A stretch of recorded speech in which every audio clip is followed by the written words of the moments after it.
Senhor.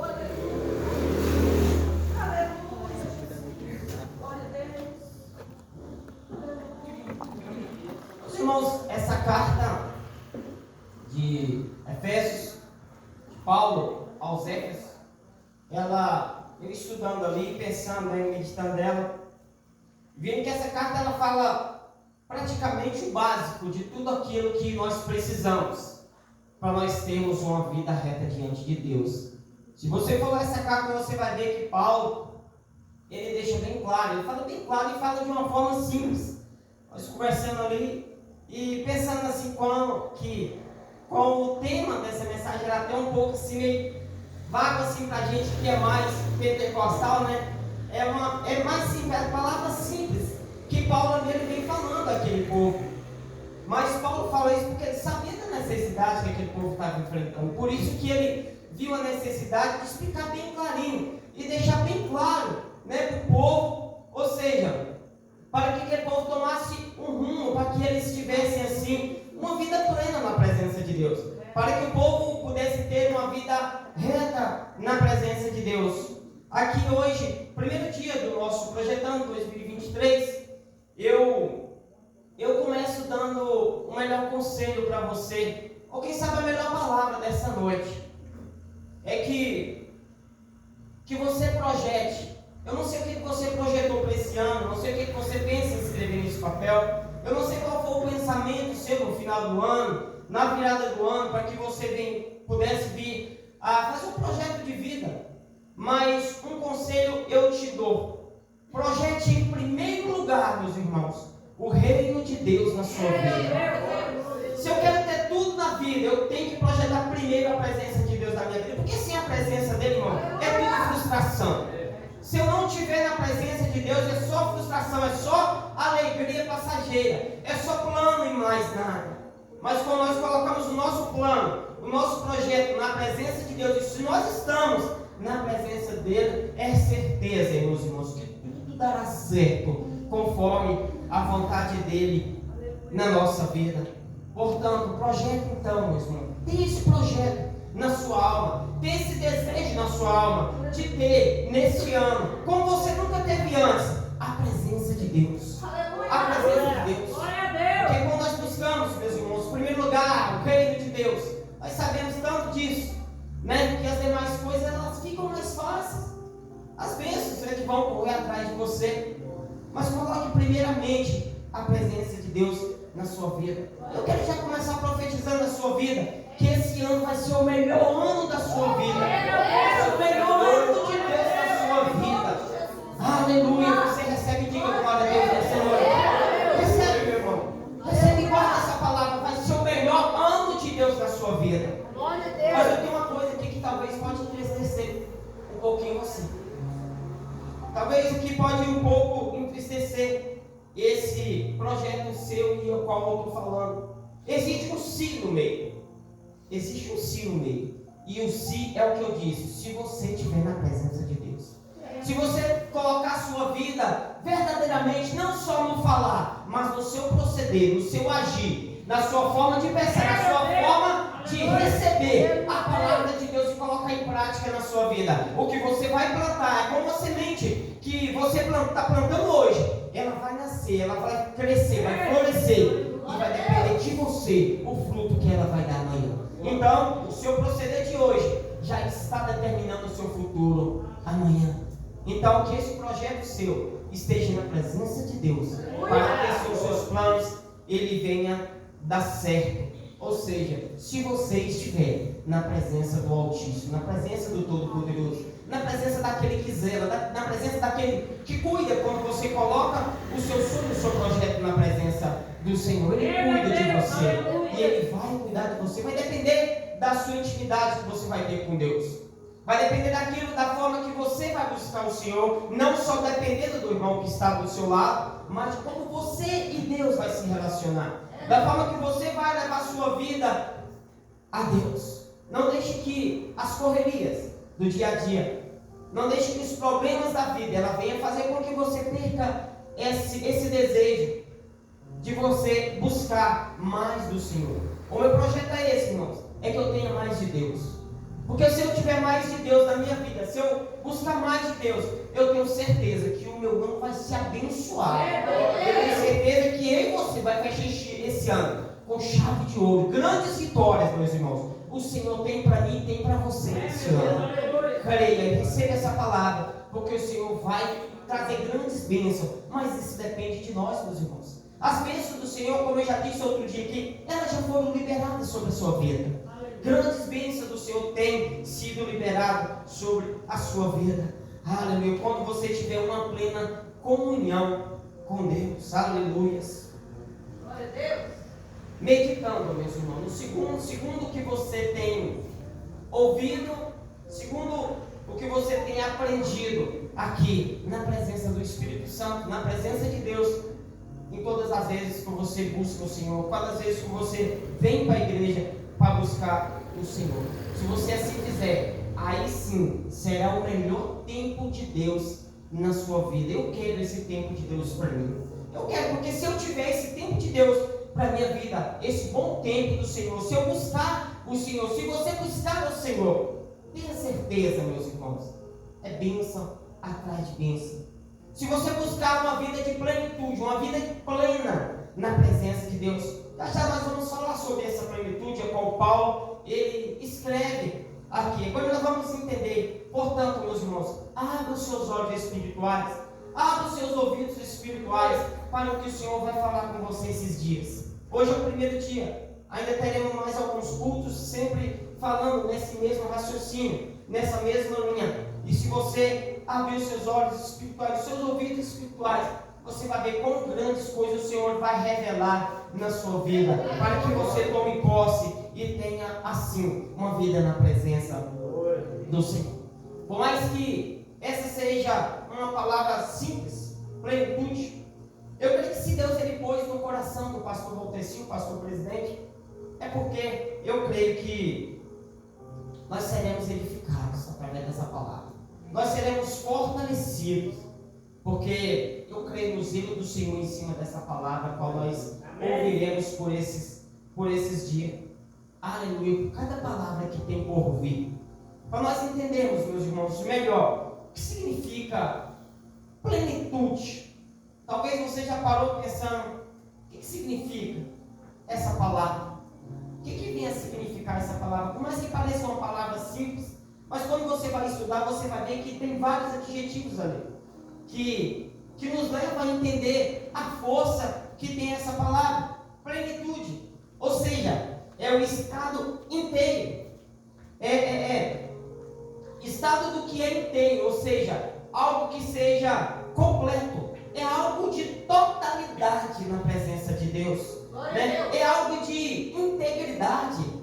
Quando se fala em plenitude, quando a gente vai estudar, você vai ver que está falando de algo que é íntegro, de algo que é puro, está falando de algo que é perfeito, algo de perfeição. Segundo o dicionário de estudo bíblico, fala de abundância, vem falar de presença, vem falar de completa estatura, vem falar também de completa firmeza, de algo que é real, que é puro, que é algo que é notório. Você vai entender que essa palavra ela é muito mais do que simplesmente simplesmente falar plenitude, mas é algo muito rico que nós devemos buscar. É algo que nós devemos entender, compreender e tomar para nós, pegar para a nossa vida, para que assim nós venhamos melhorar a cada dia na presença de Deus. E é certo que também, quando nós estudamos, nós entendemos que a plenitude do Espírito Santo, ela é efetivamente a vontade de Deus para todos os crentes. Quando a gente você vai entender também que essa é a vontade de Deus para cada um que segue, para cada um que busca a Ele. Louvado seja o nome do Senhor. Buscar a plenitude de Deus, para mim e para você, tem que ser algo essencial. Tem que ser algo prioritário. Preste atenção, como eu disse, você vai entender o quão é forte essa palavra, o quão é importante essa palavra, e quão é importante, mais ainda, você praticar ela, você buscar para você, para que assim você venha se encher da presença de Deus. E assim as demais coisas, elas se resolverão na sua vida. Aleluia. Louvado seja o nome do Senhor. E Paulo, ele vem explicar muito bem sobre o que seria essa plenitude. Paulo, quando ele escreve essa carta, uma das cartas que ele escreveu quando ele ainda estava preso, ele escreve aos Efésios lá, né? E o que chama a atenção, que me chama a atenção quando eu estava lendo, é que eu vejo a preocupação de Paulo com aquele povo, com aquelas igrejas, quando ele escrevia essa carta. Assim como lá em Gálatas, quando Paulo começa escrevendo lá, você vai ver que ele demonstra a preocupação dele. Quando no versículo 1 ele começa dizendo: maravilho-me de que tão depressa vocês passassem desse evangelho para outro evangelho, Paulo não vos foi anunciado. Paulo via que o povo estava pegando aquele evangelho a qual outrora eles tinham aprendido e desviando o caminho deles, porque apareciam pessoas ali falando totalmente o contrário, ou seja, desviando aquele povo por outro evangelho. Nós sabemos que não só antes, mas até hoje, o inimigo, ele vem fazer de tudo para que o evangelho não se espalhe. O inimigo, ele sempre vai fazer de tudo para que você não tenha comunhão com Deus. Ele vai fazer sempre de tudo para que você tenha uma vida sempre monótona, sempre uma vida fria na presença de Deus e nunca queira mais a presença dele. Por isso a necessidade que nós vimos aqui todas as vezes. E a gente vem aqui, digamos que houve uma palestra. Palestra para a gente aprender. A pregação é para a gente aprender, para nós sermos alimentados. Porque se a gente não vir para a igreja, com o passar dos dias, é como você tirar uma brasa do fogo. Se você deixar ela no cantinho, com os dias ela vai apagando, ela vai se apagar. Não adianta pensar que não vai apagar, porque ela vai se apagar. Assim a necessidade de nós irmos para a casa do Senhor. Porque aqui nós adoramos, nós somos alimentados, espiritualmente dizendo, nós somos edificados, aqui nós somos fortalecidos, aqui a gente chega com a tristeza e sai alegre. Aqui nós chegamos aqui talvez sem esperança e saímos aqui fortalecidos, alegres, esperançosos.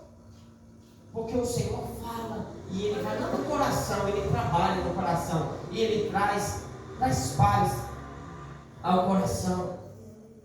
Assim como estava acontecendo aquele outro povo também. Então Paulo, ele vai e escreve aos Gálatas. Ele escreve ao povo da Galácia. Ele preocupa também com os de Éfeso também, com a cidade de Éfeso, aquele povo lá também que outrora eles tinham ouvido a palavra do Senhor, mas a preocupação dele era porque o povo também estava indo da mesma maneira que aquele outro povo.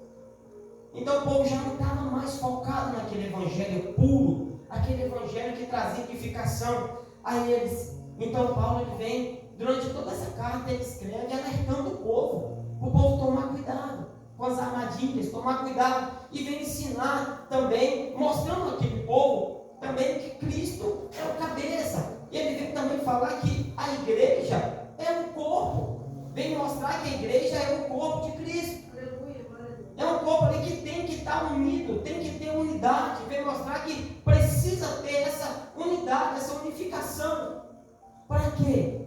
Para que assim o povo viesse a chegar ao qual nós lemos, que viesse chegar na unidade da fé, para que assim o povo, depois de ter feito tudo isso, chegar a uma certa experiência, a chegar a uma certa maturidade. Por isso que Paulo, ele vem e fala tanto, com cuidado, explicando bem claro.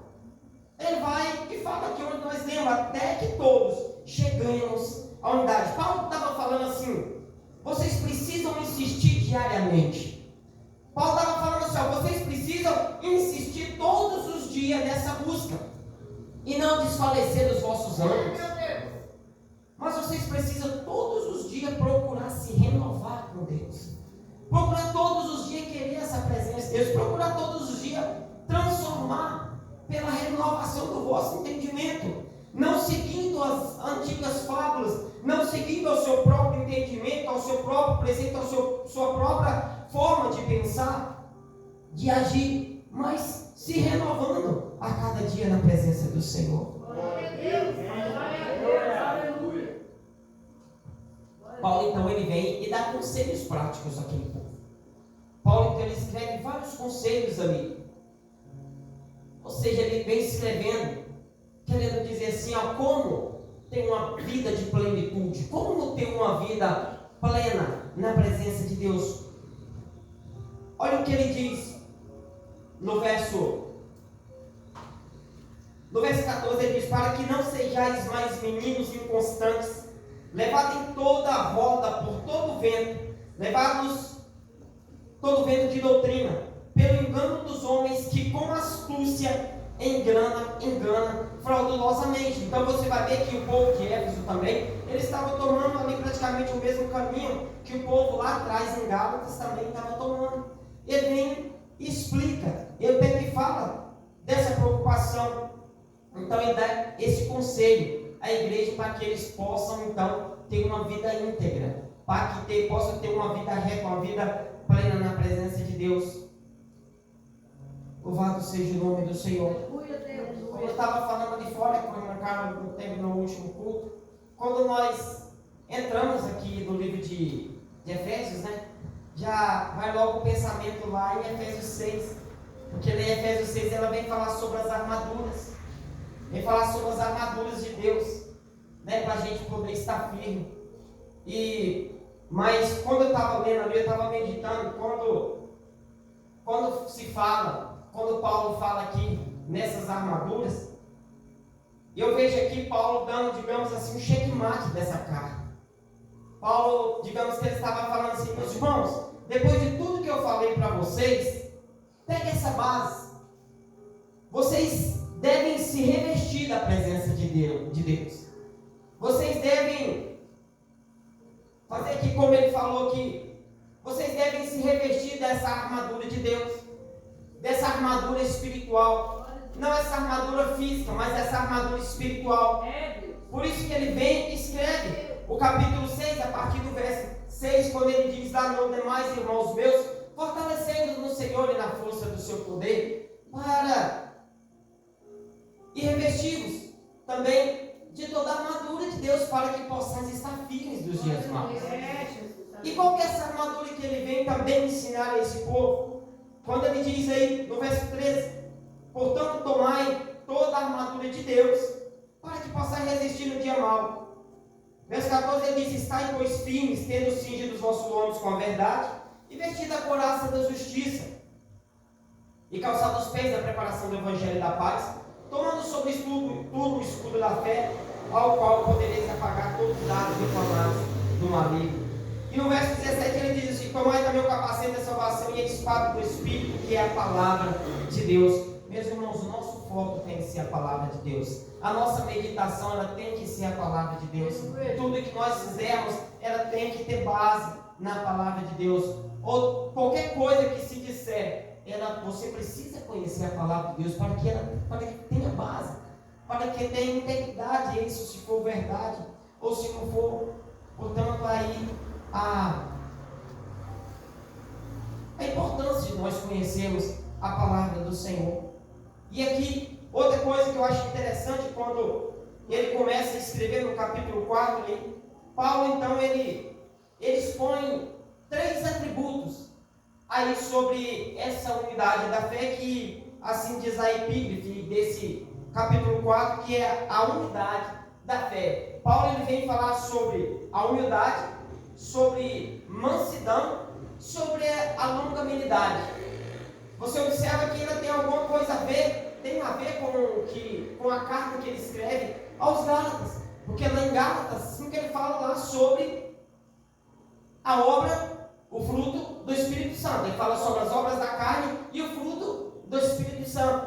E aqui também ele também fala sobre essa humildade, sobre essa mansidão na forma de agir, e sobre também ser longânimo com as pessoas, sendo paciente, sendo instruidor daqueles que estão fracos na fé. Então ele fala sobre isso também. Para quê? Para que assim também alcancemos a plenitude da presença de Deus, a qual nós estamos falando. É sobre essa plenitude a qual nós aprenderemos muito esse dia sobre isso aí. Glórias a Deus, aleluia. Paulo vem ensinar também como ter uma vida de paz com Deus. Ele fala tudo isso de forma bem simples, mas se você ler, você vai ver que ele fala sobre isso de uma forma bem clara, bem branda mesmo, para que as pessoas pudessem entender como ter uma vida plena diante de Deus. Você vai ver que todo esse capítulo aqui também, a qual nós lemos, ele já começa a ensinar. Ele começa falando como eu chegar. Ele primeiro ensina, instrui, para que chegue até esse verso, no verso ao qual nós lemos, no verso 13, para que nós tenhamos, alcancemos assim, qual é a boa, perfeita e agradável vontade de Deus para a nossa vida.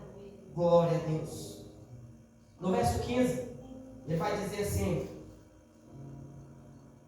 antes, seguindo a verdade, em caridade, algumas versões falam amor, cresçamos em tudo naquele que é o cabeça, Cristo. Ou seja, como eu vou ter esse vínculo com o meu irmão? Como eu vou ter esse vínculo com a igreja? Como eu vou alcançar essa plenitude a qual Paulo aqui está falando aqui? Em amor. Porque o amor ele suporta, ele supera muitas coisas. Porque se eu colocar o amor em primeiro lugar, eu vou alcançar mais fácil. Vai ser mais fácil eu lidar. E principalmente, muito mais do que isso, a presença de Deus, como eu disse aqui no início. Glórias a Deus, aleluias. Em amor, sabendo que somos, olha o que ele diz aqui no verso 16, do qual todo o corpo bem ajustado e ligado pelo auxílio de todas as juntas. Aqui Paulo está falando aqui, demonstrando aqui claramente que nós como igreja somos um só corpo. Observe que quando você tem um membro seu que está com problema, se eu estou com o braço quebrado, se estou com alguma coisa machucada, você já viu o tanto que isso faz falta, o tanto que é ruim. Por isso há essa precisão de comunhão entre a igreja, porque quando um está bem, também os outros também.